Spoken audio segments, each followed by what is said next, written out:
जम्मू कश्मीर में आतंकियों ने फिर गैर कश्मीरियों को निशाना बनाया। शोपियां में 2 मजदूरों पर ग्रेनेड से अटैक किया। दोनों गैर कश्मीरी मजदूर गंभीर रूप से घायल हैं।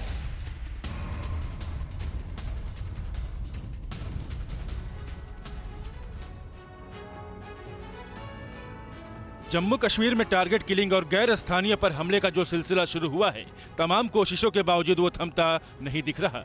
जम्मू कश्मीर के शोपियां में आतंकियों ने एक बार फिर गैर स्थानीय मजदूरों को अपनी आतंक का शिकार बनाया है। दरअसल शोपियां में जैनपोरा के अलगर इलाके में आतंकियों ने वहां काम कर रहे मजदूरों को टारगेट कर ग्रेनेड हमला किया। इस हमले में 2 गैर स्थानीय मजदूर घायल हुए हैं। हमले की जिम्मेदारी आतंकी संगठन TRF ने ली है। वहीं इस ग्रेनेड हमले के बाद सुरक्षा बलों के जवानों ने पूरे इलाके को घेर लिया है और हमलावर आतंकियों की तलाश की जा रही है। जैनपुरा में हुए इस आतंकी वारदात के बाद पूरे इलाके में दहशत का माहौल है। खासकर गैर मुस्लिम समुदाय के लोग अपनी सुरक्षा को लेकर बेहद चिंतित हैं। इससे पहले कल कुलगाम और बडगाम में भी आतंकियों ने गैर स्थानीय को टारगेट कर हमला किया था। इस हमले में कुलगाम में काम करने वाले बैंक मैनेजर और बडगाम में ईंट भट्टे में काम करने वाले बिहार के एक मजदूर की जान चली गई थी, जबकि बडगाम हमले में घायल हुए दूसरे मजदूर की हालत अब भी गंभीर है।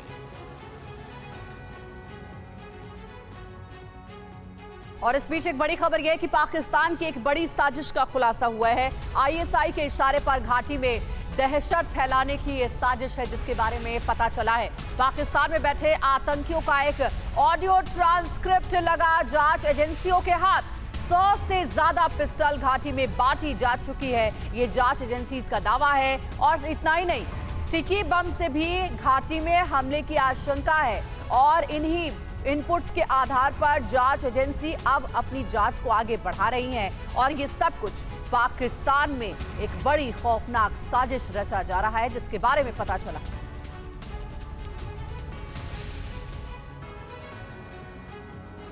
कश्मीर से पलायन कर रहे इन कश्मीरी पंडितों को देखिए। इन्होंने घर वापसी का जो सपना देखा था वो महज 2 साल में टूट गया, क्योंकि घाटी में टारगेट किलिंग और पंडितों को निशाना बनाने का जो खेल शुरू हुआ है, उसे देख ऐसा लग रहा है कि जैसे कश्मीर एक बार फिर 89-90 के दौर में जा पहुंचा है।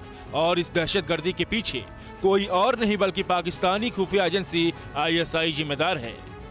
दरअसल इंडियन इंटेलिजेंस एजेंसी को पाकिस्तान में बैठे आतंकी का ऑडियो ट्रांसक्रिप्ट हाथ लगा है, जिसमें इस बात का खुलासा हो जाता है कि टारगेट किलिंग की प्लानिंग POK में रची गई है। करीब 1 साल पहले ISI के अफसरों और आतंकी संगठनों के बीच बैठक हुई थी, जिसमें ISI ने कश्मीरी पंडितों को निशाना बनाने का फरमान दिया था।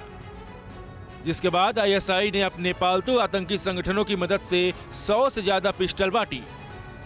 साथ ही सुरक्षा बलों की सख्ती से परेशान ISI ने AK-47 जैसे बड़े हथियारों का इस्तेमाल नहीं करने को कहा। हाल के दिनों में हुई टारगेट किलिंग की वारदातों में छोटे हथियारों का ही इस्तेमाल किया गया है। अड़ी सोमवार से शुक्रवार शाम 6 बजे सिर्फ TV9 भारतवर्ष पर।